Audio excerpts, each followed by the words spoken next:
The fluorescent lights flickered above the empty pool as Simone Harper counted the remaining minutes until closing time. Her feet ached from standing all day, teaching children how to float and elderly folks how to exercise in water.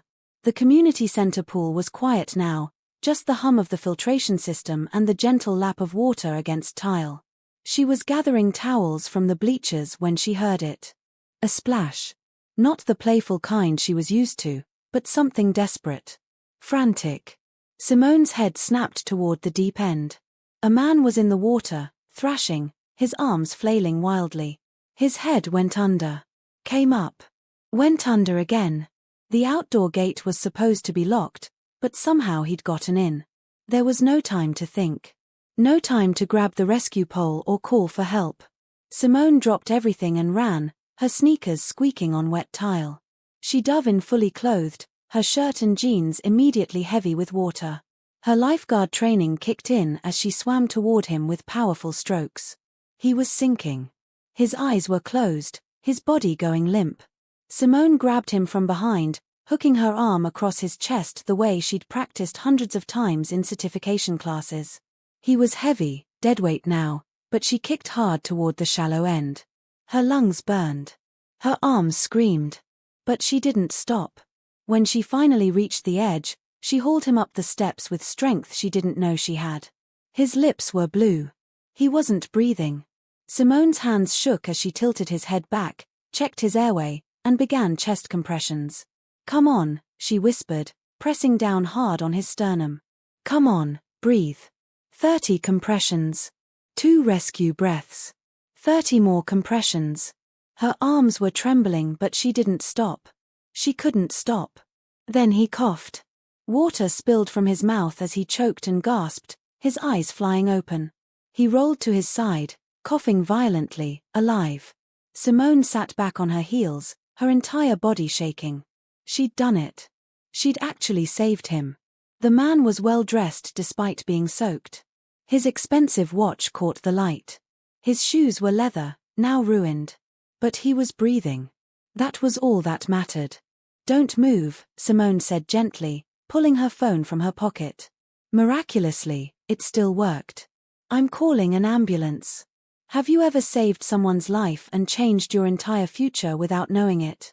Drop a comment below and let me know what you would do in Simone's situation. And if you're enjoying this story, subscribe so you don't miss what happens next. The ambulance arrived within 10 minutes. Paramedics swarmed the man, checking his vitals, asking him questions. He was conscious but disoriented, mumbling responses Simone couldn't quite hear. They loaded him onto a stretcher. You saved his life," one of the paramedics said to Simone. "That was incredible." Simone nodded, still in shock. Her clothes were dripping, forming puddles on the concrete. She watched as they wheeled the stranger away, his hand reaching out as if trying to say something to her. But then he was gone, the ambulance doors closing with a decisive thud. She stood there alone in the pool area, the silence suddenly overwhelming. Who was he? How had he gotten in? Why was he in the pool fully clothed? Questions swirled in her mind, but exhaustion was setting in. Simone locked up the facility, her fingers fumbling with the keys. She drove home in wet clothes, the heater on full blast, replaying every moment in her mind. When she finally walked through the door of her tiny apartment, her mother Dorothy looked up from the couch where she'd been watching Grace sleep. "Baby, what happened to you?" Dorothy stood quickly, her eyes wide with concern. Simone peeled off her soaked jacket. "I saved someone tonight, Mama. A man was drowning at the pool." Dorothy pulled her into a tight hug. "Oh, Simone. Are you okay?" "I think so," Simone whispered. But she wasn't sure. Her hands were still trembling. The image of that man's blue lips, his lifeless body, was burned into her mind. She checked on Grace, who was sleeping peacefully in their shared bedroom. Her daughter's inhaler sat on the nightstand, a reminder of all the medical bills Simone couldn't afford. The eviction notice was still tucked in her purse, giving them 30 days to come up with rent they didn't have. Simone had saved a life tonight. But who was going to save hers? The phone call came the next morning while Simone was making breakfast. Grace was eating cereal at their small kitchen table, and Dorothy was getting ready for her shift at the grocery store. "Is this Simone Harper?" a professional voice asked. "Yes, speaking. This is Thomas Bradford calling from Mercy General Hospital. The patient you rescued last night would like to speak with you. He's asked specifically if you could visit today." Simone's hand tightened around the phone. "Is he okay?" "He's doing well, thanks to you. Would you be available this afternoon?" Simone glanced at her schedule on the fridge. She had the morning off before her evening shift at the diner. "I can be there at 2. "Perfect. Ask for room 412. After she hung up, Dorothy raised an eyebrow. "The man from last night?" "He wants to thank me," Simone said, feeling oddly nervous. "You should go," Dorothy encouraged. "Grace and I will be fine here." At exactly 2 o'clock, Simone walked through the automatic doors of Mercy General. She changed into her nicest jeans and a clean sweater, suddenly self-conscious about meeting the stranger she'd saved. The elevator ride to the 4th floor felt eternal. Room 412 was at the end of a quiet hallway. Simone knocked softly. "Come in," a deep voice called. She pushed open the door and stopped. The man sitting up in the hospital bed looked completely different from the drowning victim she'd pulled from the water.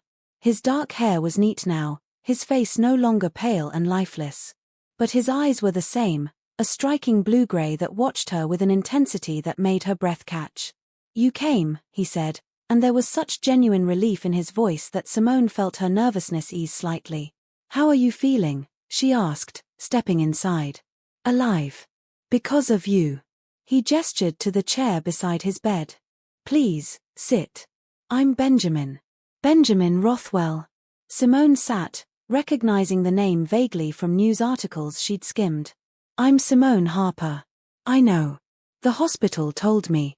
"Simone, I need you to understand something." Benjamin leaned forward slightly. "You didn't just pull me out of the water. You brought me back.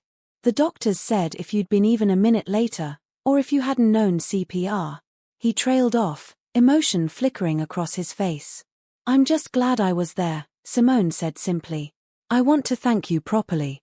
I know that sounds inadequate for what you did, but please, let me." Benjamin reached for something on his bedside table. It was a check. He held it out to her. Simone's eyes widened when she saw the amount. $50,000.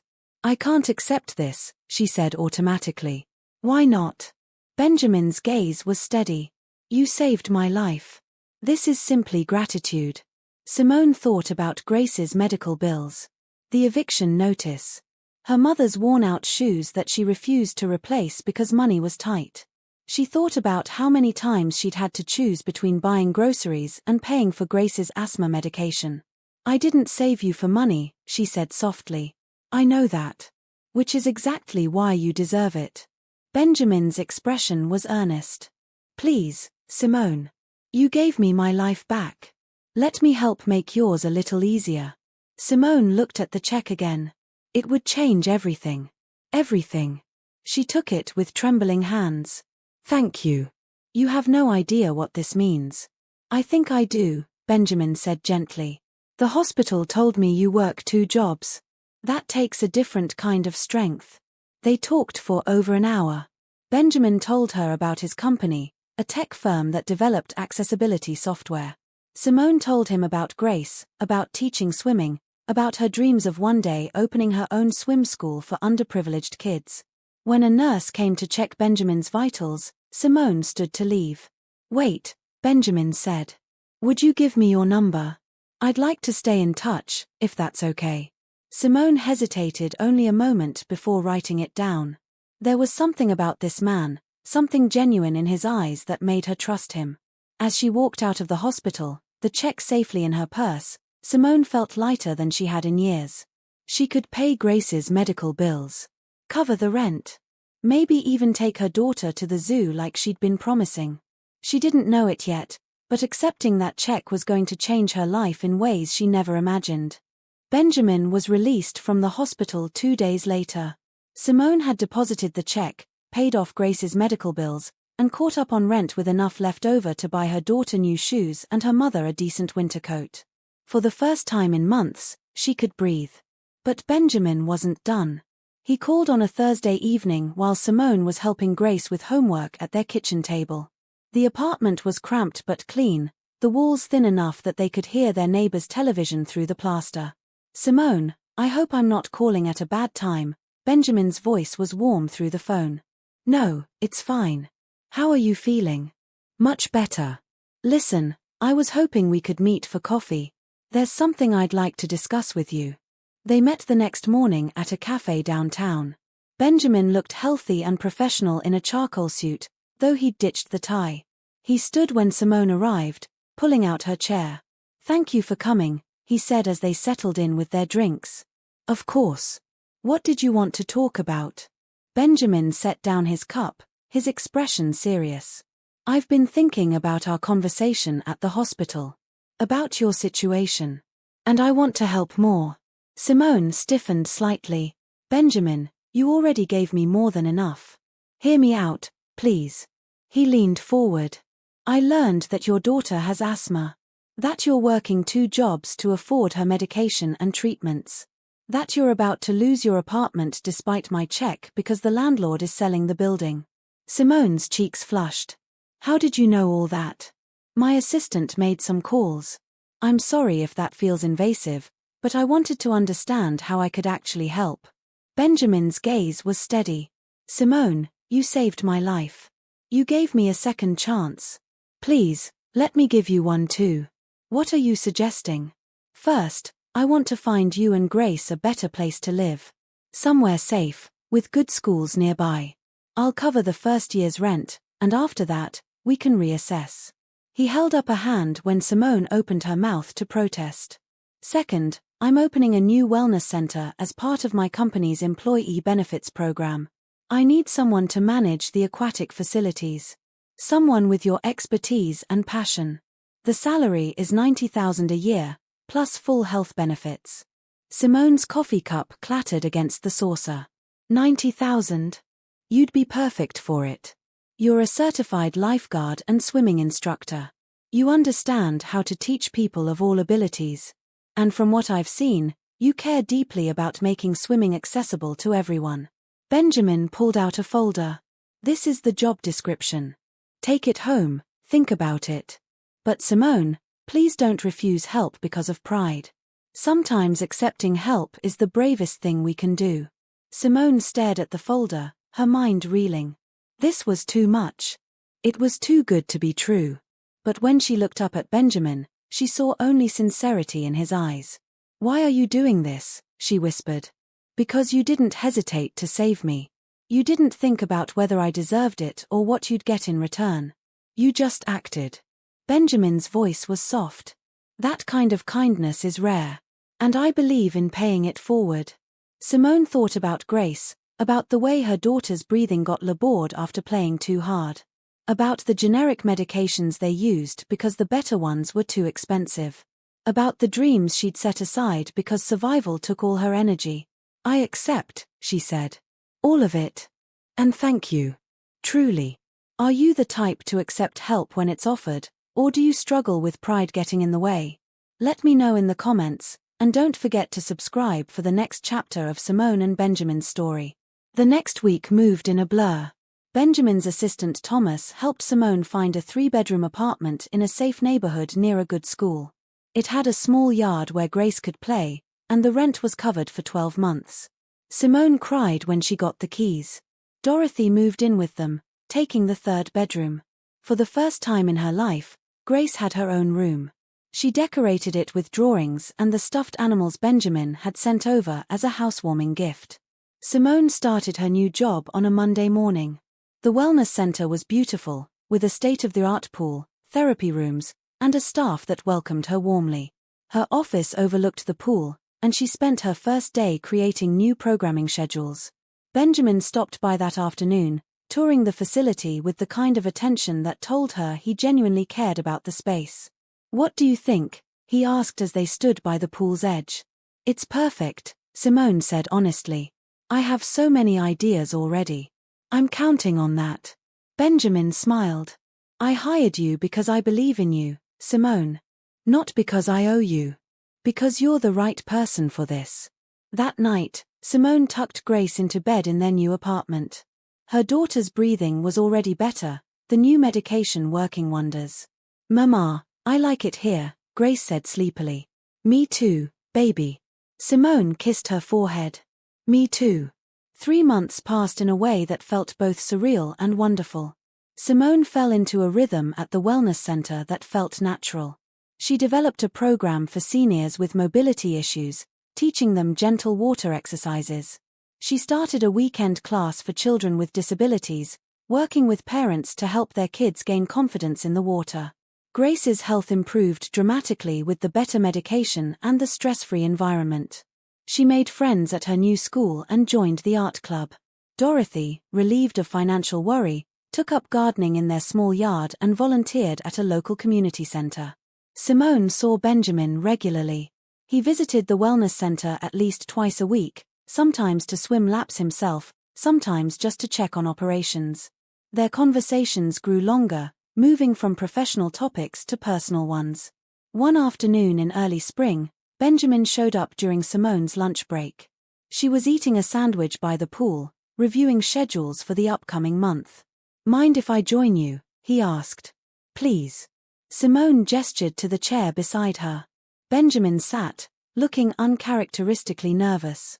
He wasn't in his usual suit but in casual jeans and a polo shirt, his hair slightly tousled. "I wanted to tell you something," he began. "That night at the pool, when I was drowning. I wasn't supposed to be there." Simone set down her sandwich. "What do you mean?" "I'd been at a business dinner nearby. It went poorly. Really poorly. I walked to clear my head and ended up at the community center. The gate was unlocked." Benjamin stared at the water. "I don't know what I was thinking. I can't swim well. I never learned as a kid. But I went in anyway, and the water was deeper than I realized, and suddenly I was under and couldn't find the surface." "Benjamin," Simone said softly, "if you hadn't been there." He turned to look at her, and the vulnerability in his eyes made her chest tighten. "You saved me in more ways than one, Simone. This last year, I'd been so focused on work that I'd forgotten what actually matters. Then you came along and reminded me. What matters?" Simone asked quietly. "People. Connection. Kindness." Benjamin smiled slightly. "You've built something beautiful here. The seniors program? Mrs. Chen told me yesterday that she hasn't felt this good in years. And the kids' classes? I saw Tommy, the boy with cerebral palsy, actually floating on his own last week. His mother cried. That's why I do this, Simone said. Everyone deserves to feel capable. To feel free. You gave me that too. Benjamin reached out, his hand hovering near hers on the bench. Would it be okay if I took you to dinner sometime? Not as your employer. Just as Benjamin. A man who'd like to know you better. Simone's heart skipped. She'd felt this growing between them, this warmth that went beyond gratitude and professional respect. But she'd convinced herself she was imagining it. I'd like that, she said, placing her hand in his. Their first date was at a small Italian restaurant, nothing fancy despite Benjamin's wealth. He'd asked what she liked, and Simone had admitted she'd always loved hole-in-the-wall places with good pasta. They talked for hours, sharing stories about their childhoods, their hopes, their fears. Benjamin told her about his lonely upbringing, raised by nannies while his parents built their business empire. How he'd thrown himself into work after they passed, using success as a shield against feeling anything too deeply. Simone told him about Grace's father, who'd left when their daughter was 2. About the struggle to make ends meet, the nights she'd cried in the shower so Grace wouldn't hear. About the dreams she'd had to defer but never quite let go. You're remarkable, Benjamin said as they shared tiramisu. You know that. Simone smiled. I'm just a woman doing my best. That's what makes you remarkable. They started seeing each other regularly, always with Grace in mind. Benjamin never pushed, never demanded time that took away from Simone's daughter. Instead, he found ways to include Grace. He took them to the aquarium on weekends. He showed up with Grace's favorite books. He listened when the 8-year-old talked about her day with genuine interest. Dorothy watched it all with cautious approval. One evening, While Benjamin was helping Grace with a puzzle in the living room, she pulled Simone aside in the kitchen. "He's good to you both," Dorothy said quietly. "He is, Mama. Your heart's getting involved." Simone nodded, unable to deny it. "Is that bad?" "No, baby. Just be careful. He's from a different world." "He's just a man," Simone said softly, watching Benjamin laugh as Grace told him a joke. "A good man." And for the first time in years, Simone let herself believe that maybe, just maybe, she deserved something wonderful. Spring turned to summer, and the relationship between Simone and Benjamin deepened in ways that felt natural and right. They found rhythms together: Saturday morning breakfasts at their favorite diner, evening walks in the park after Simone's shift, quiet phone calls after Grace went to bed. Benjamin was careful, always respectful of Simone's boundaries and her role as a mother. He never tried to replace Grace's father or overstep. Instead, he carved out his own space in their lives, becoming someone Grace looked forward to seeing and someone Simone found herself thinking about constantly. One Saturday, Benjamin invited them to his home for the first time.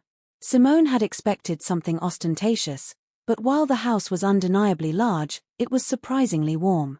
Books lined the walls, comfortable furniture filled the rooms, and photos of people who must have been important to him dotted the spaces. "It's beautiful," Simone said as he gave them a tour. "It's too big for one person," Benjamin admitted. "I bought it thinking I'd fill it with a family someday. That hasn't happened yet." Grace was fascinated by the library, running her fingers along the spines of hundreds of books. "You have so many stories," she breathed. "Would you like to borrow some?" Benjamin asked, kneeling to her level. "Really? Absolutely. A library is meant to be shared." They spent the afternoon in his backyard, which had a beautiful garden and a koi pond. Benjamin taught Grace how to feed the fish, and Simone watched them together with a feeling she couldn't quite name. It was bigger than happiness, deeper than contentment. Later, while Grace was absorbed in a book in the library, Benjamin and Simone sat on the patio with iced tea. The summer evening was perfect, warm but not hot, with a gentle breeze. "I've been thinking," Benjamin said carefully, "about how happy I've been these last few months." Simone turned to look at him. "Me too. I know we're taking things slow. For Grace, and because we both want to be sure." He reached for her hand. "But I want you to know that I'm sure, Simone. About you. About us. About wanting this to be something real and lasting." "Benjamin," Simone started, emotion tightening her throat. "You don't have to say anything back. I just needed you to know where I stand." He squeezed her hand gently. "I'm not going anywhere. I'm in this." Simone felt tears prick her eyes. "I'm sure too. That's what scares me." "What scares you about it?" "That it's too good. That something will happen to take it away." Simone looked down at their joined hands. "I've learned not to count on good things lasting." "Then let me prove to you that they can." Benjamin's voice was firm. "I'm not perfect, Simone. I'll make mistakes. But I'll never intentionally hurt you or Grace. And I'll never walk away when things get hard." That night, after they'd gone home and Grace was asleep, Simone stood in her daughter's doorway watching her breathe steadily. Her life had changed so completely in just a few months. From barely surviving to actually thriving. From loneliness to love. Because that's what this was. Love. Real, deep, unexpected love. Her phone buzzed with a text from Benjamin. "Thank you for today. Sweet dreams." Simone smiled as she typed back, "Thank you for everything. Good night." At work, things were flourishing too. The Wellness Center's aquatic program had grown beyond anyone's expectations. Simone had hired 2 additional instructors and was developing partnerships with local schools to bring their students in for swimming lessons. Benjamin gave her complete autonomy, trusting her vision. But he was always available when she needed advice or support. Their professional relationship complemented their personal one seamlessly. One afternoon, a woman named Angela approached Simone after a senior class. She was around Simone's age, with kind eyes and a bright smile. "I've been watching what you've done here," Angela said. "I'm a nurse at Mercy General, and I've seen the impact on our patients who attend your classes. It's incredible. Thank you, Simone said, pleased. The water is healing. Would you be interested in consulting with us about developing a program at the hospital? For patients in rehab? Simone's eyes widened. I'd love that. Angela became a friend, someone Simone could talk to who understood both the medical side of what she was doing and the personal challenges of building a career while raising a child. They met for coffee regularly, and Angela's enthusiasm for the partnership grew. You're going to change so many lives, Angela told her one day. I'm just trying to help, Simone said. That's exactly why you will. The hospital partnership moved forward, and Simone found herself busier than ever, but it was good busy. Fulfilling busy. She was making a difference, and she had Benjamin's support every step of the way. Have you ever found love when you least expected it? Share your stories in the comments below, and make sure you're subscribed because the next chapter gets even more emotional. One evening, after a particularly long day, Benjamin showed up at Simone's apartment with takeout and offered to handle bedtime for Grace while Simone took a long bath. It was such a simple gesture, but it meant everything. As she soaked in the tub, listening to Benjamin read Grace a story through the door, Simone let herself believe fully for the first time. This was real. This was lasting. And she deserved it. Grace's 9th birthday was approaching, and she'd been dropping hints about wanting a real party for the first time in her life. Previously, Simone could only afford small celebrations at home with cake and a few presents. But this year was different. What if we threw her something special? Benjamin suggested during one of their dinner dates. At my house. We could invite her whole class, have games, whatever she wants. Simone hesitated, old habits of self-reliance rising up. But she thought about Grace's face when she talked about her friends' birthday parties, the wistfulness in her voice. She thought about what Benjamin had told her, accepting help was brave. She would love that, Simone said. But only if you let me help plan and pay for half. Benjamin smiled, knowing better than to argue. Deal. They spent 2 weeks planning with Grace, who was beside herself with excitement. She wanted a garden party with games and face painting. She wanted a chocolate cake with strawberries. She wanted her friends to swim if they wanted to, which was perfect since Benjamin's pool was beautiful. The day of the party arrived sunny and warm. Dorothy came early to help set up, and she watched Benjamin with sharp but approving eyes as he hung streamers and arranged tables in his backyard. He's good for you, Dorothy told Simone quietly as they put together party favors. I think so too, Mama. And he's good with Grace. That matters most. I know. Simone watched Benjamin test the sprinkler system for the games they'd planned. I love him, Mama. Is that too fast? Dorothy put a hand on her daughter's cheek. Baby, love doesn't work on a timeline. When you know, you know.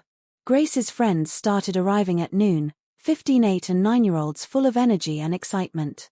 Benjamin was amazing with them, organizing relay races and water balloon tosses. He wore a ridiculous party hat that one of the kids gave him and played along with every game with enthusiasm. Simone watched him, her heart full. This man, this billionaire CEO, was currently being chased by a pack of giggling children with squirt guns, laughing harder than she'd ever seen him laugh. He's really good at this, Angela said. She'd come to help supervise the kids in the pool. He really is, Simone agreed. The party was perfect. Grace beamed the entire time, her happiness infectious. When they sang Happy Birthday and she blew out her candles, she wished so hard that her eyes squeezed shut. Later, Simone asked her what she'd wished for. I can't tell you or it won't come true, Grace said seriously. But I think it already is coming true anyway. As the sun started to set and the last of the parents picked up their tired, happy children, Grace ran to Benjamin and hugged him tight. This was the best birthday ever, she said. Thank you, Benjamin. He hugged her back, and Simone saw his eyes get misty. You're welcome, sweetheart. I'm glad you had fun. After Grace went home with Dorothy to put her new toys away and get ready for bed, Simone and Benjamin stayed in the backyard, cleaning up the party debris together. Thank you, Simone said. For all of this. You made her so happy. She makes me happy, Benjamin said simply. He picked up a stray balloon and twisted it between his fingers. Simone, These last few months with you and Grace have been the best of my life. Mine too. I mean it. I thought I knew what I wanted. Success, recognition, wealth. I achieved all of that and felt empty. He turned to face her fully. Then I met you, and suddenly everything makes sense. You and Grace, you're what I've been missing. Simone stepped closer to him, her heart pounding. Benjamin. I love you, he said. I'm in love with you. I think I have been since you pulled me out of that water and refused to give up on bringing me back. Tears spilled down Simone's cheeks. I love you too. So much it terrifies me. Benjamin cupped her face in his hands, wiping away her tears with his thumbs. Don't be terrified. Be here with me. Build this life with me. He kissed her then, soft and sweet and full of promise. Simone kissed him back, letting herself fall completely into the feeling, into the love, into the future that was unfolding before them. When they finally pulled apart, Benjamin rested his forehead against hers. I want to be part of your family. You, Grace, Dorothy. I want all of it. We want that too, Simone whispered. They stood there in the twilight, surrounded by the remnants of a 9-year-old's perfect birthday party, and Simone felt something she hadn't felt in years. Security. Joy. Hope for tomorrow. Whatever came next, they would face it together. Summer faded into early fall, and the relationship between Simone and Benjamin continued to deepen. They'd settled into a comfortable pattern, family dinners at least twice a week, weekend outings with Grace, and stolen moments alone when they could manage it. But Benjamin was holding something back. Simone could sense it in the way his mind sometimes wandered during conversations, in the slight tension around his eyes when he thought she wasn't looking. She didn't push, trusting that he'd tell her when he was ready. The moment came on a crisp October evening. Benjamin had invited Simone to his house for dinner after Grace was settled at home with Dorothy. He'd cooked himself, which was new. Italian food again, her favorite. This is amazing, Simone said as she tried the pasta. Where did you learn to cook like this? YouTube, mostly, Benjamin admitted with a smile. I wanted to do something special for you. Mission accomplished. They ate slowly, talking about their days. Simone told him about a breakthrough with one of her students, a teenager with a fear of water who'd finally managed to float on her own. Benjamin shared about a new accessibility project his company was launching. But as they moved to the living room with wine, Simone could feel the weight of something unspoken hanging between them. Benjamin, she said gently, setting down her glass. What's on your mind? He was quiet for a moment, staring into the fireplace he'd lit. Do you remember when I told you about that night at the pool?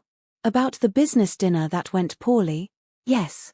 I didn't tell you everything. Benjamin turned to face her, his expression serious. That dinner was with my board of directors. They wanted me to approve a merger that would have made the company significantly more profitable but would have meant laying off over 200 employees. Simone listened quietly, sensing he needed to get this out. I refused. I built that company on the principle that success shouldn't come at the expense of people's livelihoods. But the board was pushing hard, telling me I was being naive and emotional. Benjamin ran a hand through his hair. I left that dinner feeling like maybe they were right.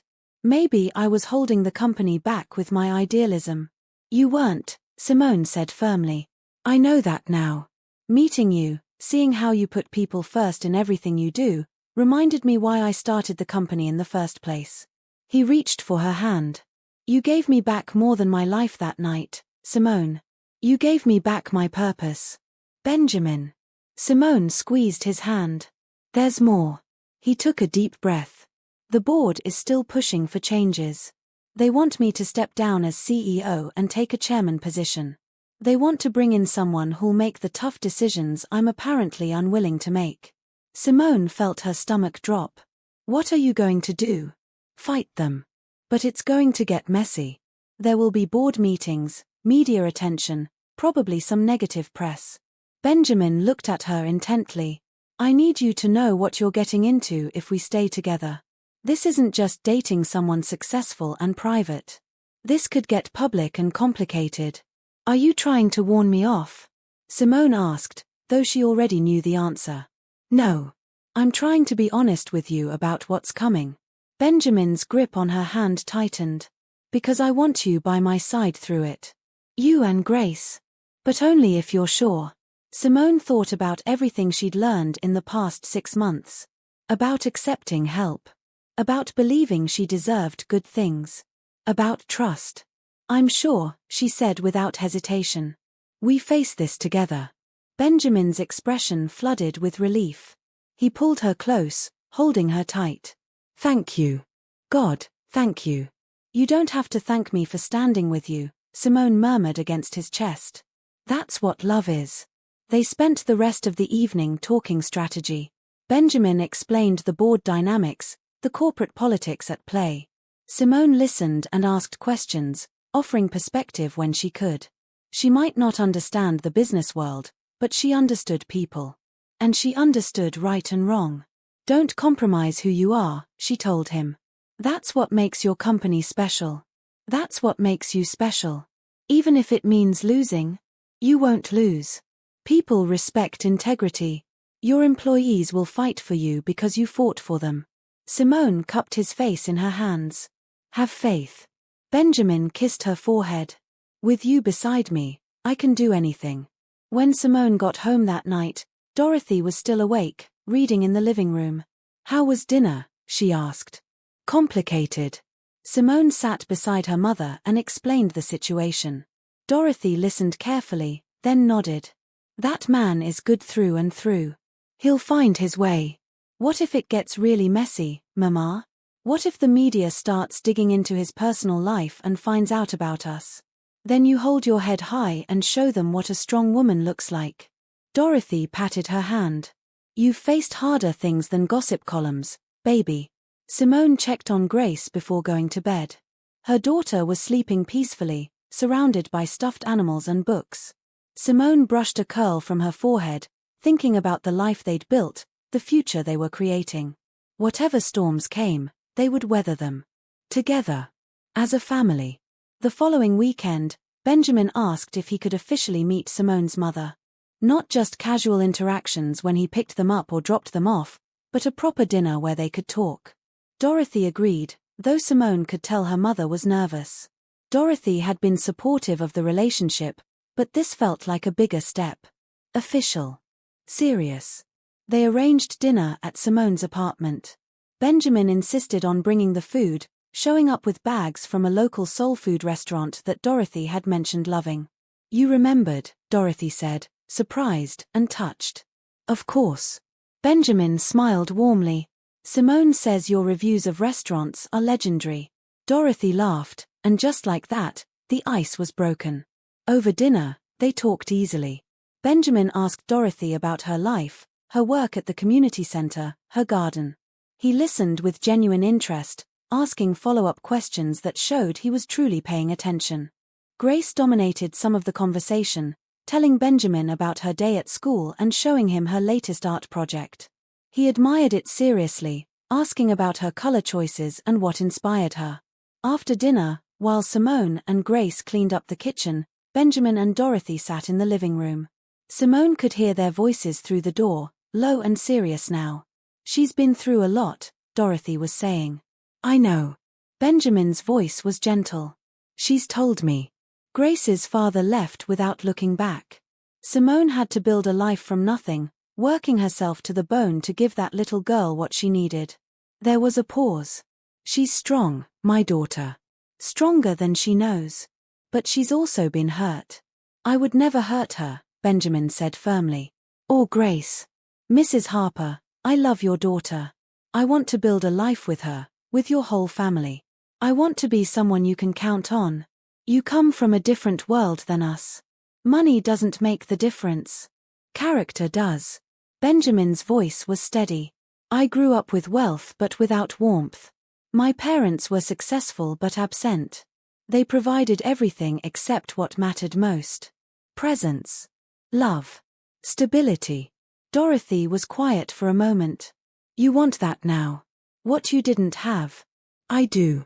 And I found it with Simone and Grace. They make me better. They make me want to be better. There was a vulnerability in Benjamin's voice that made Simone's throat tighten. I know I can't replace what they had before or erase the hard times. But I can offer them a future. One where Grace has opportunities, where Simone doesn't have to choose between bills and dreams, where you don't have to worry about them. And what do you want in return? To love them. To be loved by them. Benjamin's answer was simple. To be part of a family. That's all I've ever wanted. Simone heard her mother sigh, a soft sound. You're a good man, Benjamin Rothwell. I see that. Just promise me you'll remember where you came from once you're part of where we come from. I promise. When Simone and Grace emerged from the kitchen, Dorothy was smiling at Benjamin with warmth in her eyes. The test had been passed. Later, after Benjamin left and Grace was asleep, Simone sat with her mother in the dim living room. He really loves you, Dorothy said. I believe that. I love him too, Mama. I know, baby. I can see it. You light up when he's around. Dorothy took Simone's hand. My only worry is Grace. She's getting attached. So am I. I know. Just make sure he understands that if this ends, he's not just breaking your heart. He's breaking hers too. He understands. We've talked about it. Simone squeezed her mother's hand. He's not going anywhere, Mama. I really believe that.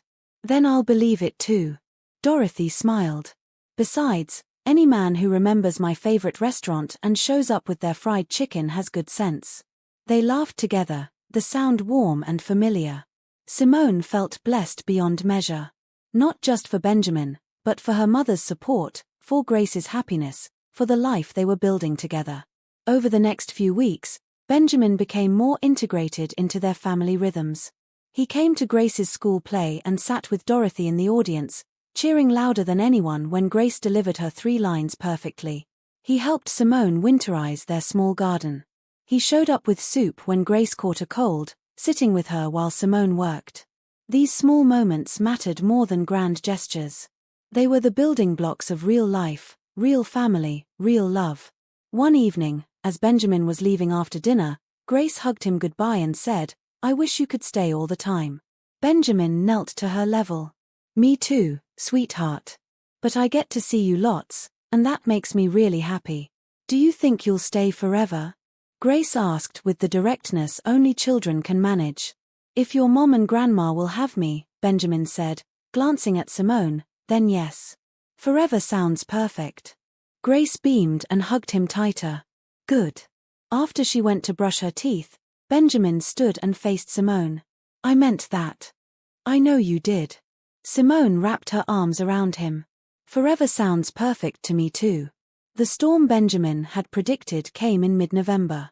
A business reporter got wind of the board tensions and published an article speculating about internal conflicts at Rothwell Technologies.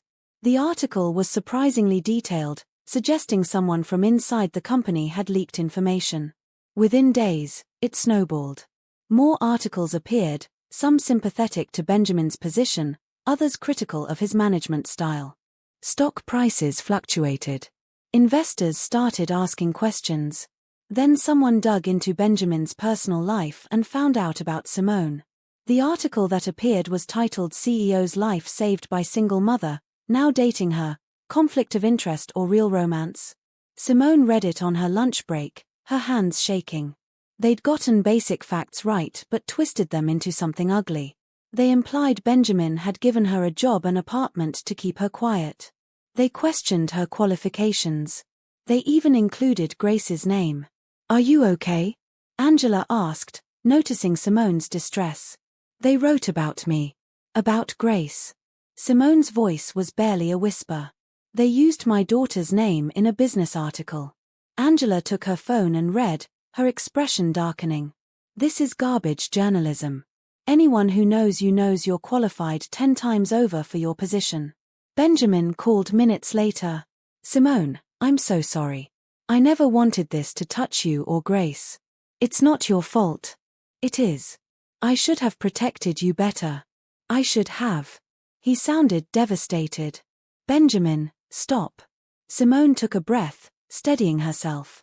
We knew this might happen. You warned me. I chose to stay. But Grace. I'll handle Grace. You focus on the board meeting tomorrow. Simone's voice was firm.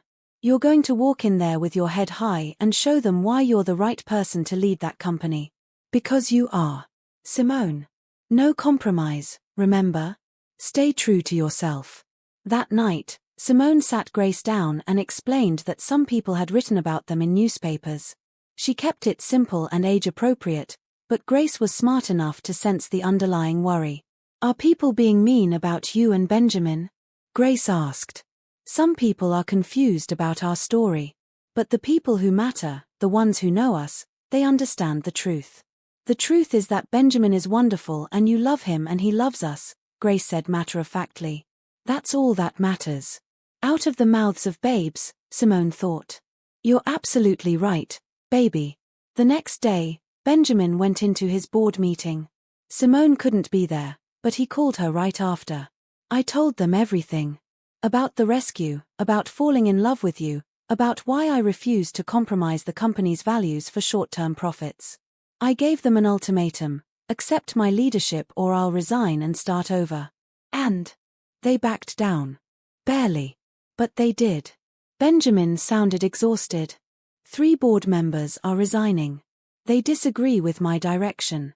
But the rest voted confidence in my leadership. I'm so proud of you, Simone said. Over the following week, the media interest slowly faded. A few employees at Rothwell Technologies spoke to reporters about Benjamin's character and leadership, praising his integrity. Several people from the Wellness Center wrote op-eds defending Simone's qualifications and the positive impact of her programs. Most powerfully, 5 senior citizens from Simone's aquatic therapy class recorded a video testimonial that went viral. They talked about how the program had changed their lives, about Simone's expertise and compassion, about how she'd given them back mobility and confidence. That woman didn't get her job because of who she's dating, one elderly man said firmly into the camera. She got it because she's the best at what she does. And we're lucky to have her. The video was shared thousands of times. The tide of public opinion shifted decisively in their favor. Through it all, Simone and Benjamin leaned on each other.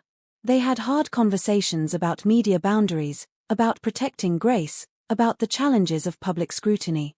But they also laughed together, cooked dinner together, and reminded each other what truly mattered. When crisis hits, do you run or do you stand and fight?